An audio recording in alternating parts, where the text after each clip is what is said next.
Bang, bisa dijelaskan Bang soal proses penyekatan hari ini Bang? Jadi untuk penyekatan hari ini ya kita laksanakan sesuai dengan SOP bahwa kendaraan yang tidak ada melampirkan rapid test dengan surat jalan kami putar balik. Sejauh ini sudah berapa kendaraan yang disuruh untuk terbalik karena tidak memenuhi syarat?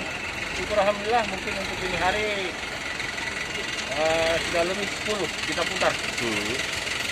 Untuk petugas yang dilibatkan Bang untuk proses penyekatan ini berapa Bang?